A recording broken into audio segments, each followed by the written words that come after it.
Dobar dan. Danas sam odlučila da vam pokažem kako pripremam kolač od maka koji je vrlo jednostavan. Znači pripremite sve sastojke, smutite i pečete. Na kraju samo dođe glazura i preostaje vam tada da uživate u ovoj stvarno poslastici vrlo ukusnoj. Znači poslastica je od maka, ali sastojci su sljedeći: šećer, brašno, jaja, mlijeko, ulje, vanili šećer, prašak za pecivo i rendane jabuke. Meru ću vam govoriti i napisati ispod videa. Međutim, ova mera je dupla mera, pošto sam pripremila veću tepsiju i to bi i vama savjetovala, jer verujte, ovaj kolač, ona mera od 100 grama je nedovoljna, jer je kolač vrlo ukusan i brzo se pojede i traži se parče više. Evo, ako za početak ću da odvojim belanca od žumanca. Ide, znači, za ovu duplu meru 6 jaja ukupno.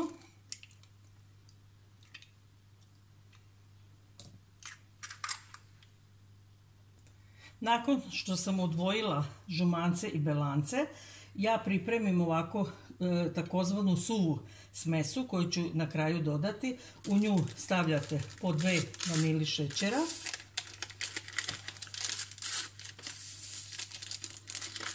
i 2 praška za pecivo i to promešate.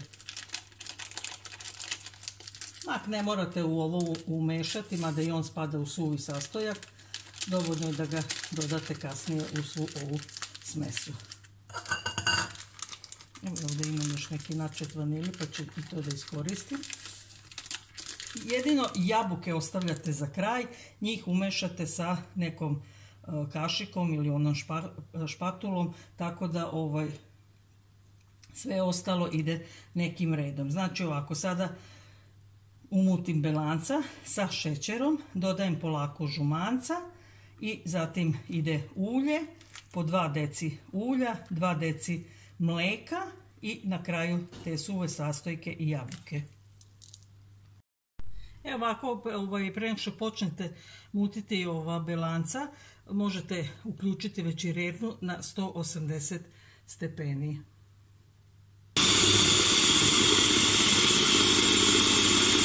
Ovako dodavati šećer.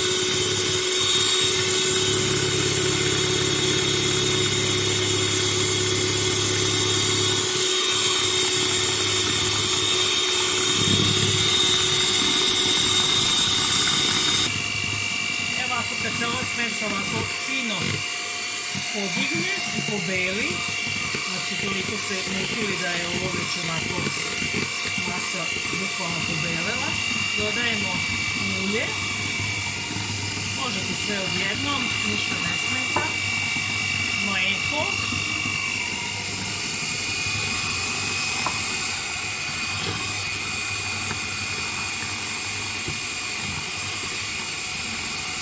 a ove takozvane suve sastojke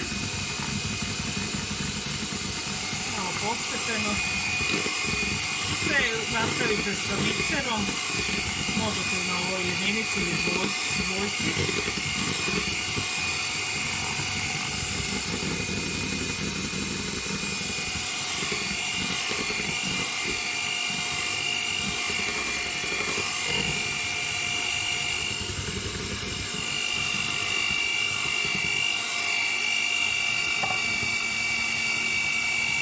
Zatim mak. Može malo lakše da ovako isključim mikser, pa neku količinu za početak, ne celu ili svu, izmutim.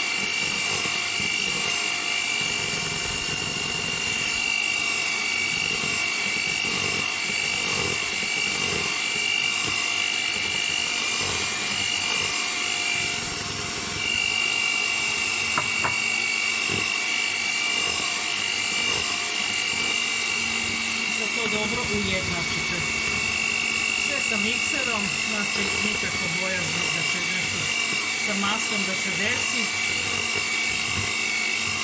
bit će sve bolja.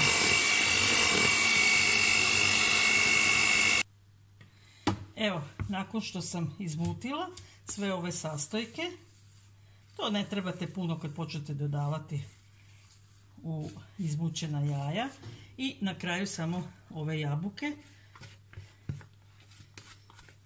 U principu mislim da ni to ništa ne bi smetalo da se mikserom izradi, ali ipak ono možda da se jabuke nešto ne usitne, ili mislim ja nisam probala. Dovoljno je ovako da se umešaju i sada u nauljenu i sa brašnom posutom tepsijom ovo izručiti i peći na 180 stepeni. Koliko tačno ne znam vam reći, ispod 40 minuta ne, i nemojte naglo, možete u početku sa ventilatorom, pošto ima praška za pecivo, kasnije ga isključite da se kolač baš peče. Znači ovo vam je tip kolača, ono smuti, prospi, peci, tako da ono mogli bi ga nazvati smuti od maka. Ali nećemo, da ne bi bunili. Evo ovako. Mislim da ću ga nazvati onako čisto jednostavno kolač od maka ili sa makom. Ali koliko god ovo jednostavno izgleda napraviti i jeste, ali je toliko kolač ukusan, toliko je sočan i lep da vam ne mogu opisati, morate ovo probati, ko je ljubitelj maka obavezno. I hoću još da vam kažem za glazuru, ja nisam pravila onako onu čvrstu glazuru, više sam je napravila tečniju, da onako i taj gornji sloj kolača upije, ali glazuru znači ćemo tek izliti kad se kolač bude malo prohladio. Evo sada ovo ide u rernu, pa onda ćemo sa čačkalicom da isprobavamo kad bude bio pečen. Evo samo da vam pokažem, nakon nekih 25 minuta kora se onako već zapekla, ali unutra verovatno još nije, vidite još malo ostaju tragovi na viljušci, mada je pri kraju. Ja sada smanjim malo na nekih 160 da bi se iznutra laganije kolač pekao. Nakon evo ravno 40 minuta rekla bih da je kolač gotov. Evo vidite ovako kad se ove ivice počnu odvajati. Probam sa viljuškom. Evo ovdje gdje je možda najdeblji. Sada je viljuška potpuno suva i kolač znači da je gotov. Dok se kolač hladi, možemo polako pripremiti glazuru.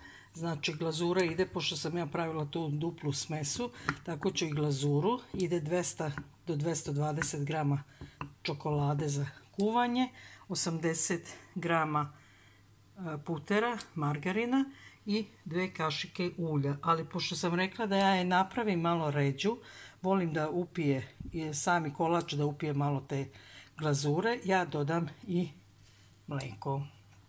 Znači ovako, već sam uključila na neku dvojku, stavljam puter, stavljam sve ove sastojke, ulje, to je zbog sjaja, i mlijeko.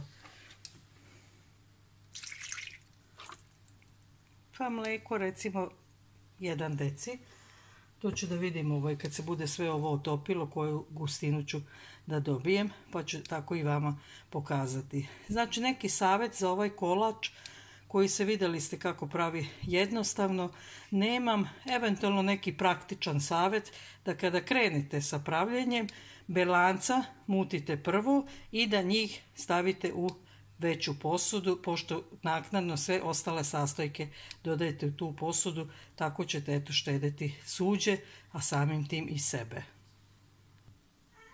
Svi sastojci su se istopili, evo otprilike koja je to gustina, ovako da curi. Sad ću to da prelijem preko kolača, on se onako prohladio, nije skroz hladan.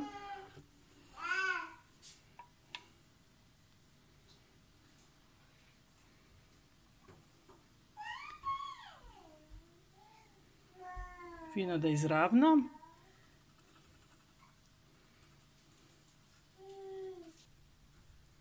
Evo ovako.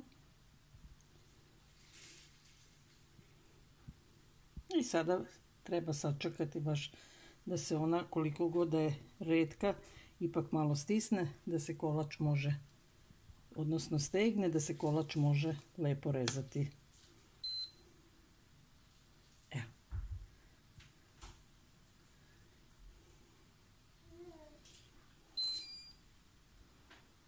To će još malo lepše izravnati, to bi bilo to. Kolač se ohladio, evo možete da vidite kako on izgleda. Vidite kako je lepo, ove jabuke jednostavno kao da su poređane po njemu, koliko je on i sočan, zbog ove malo ređe čokolade pri vrhu i zbog jabuka u samoj smesi. Evo bi bio i kraj recepta i videa i želim vam prijatan dan.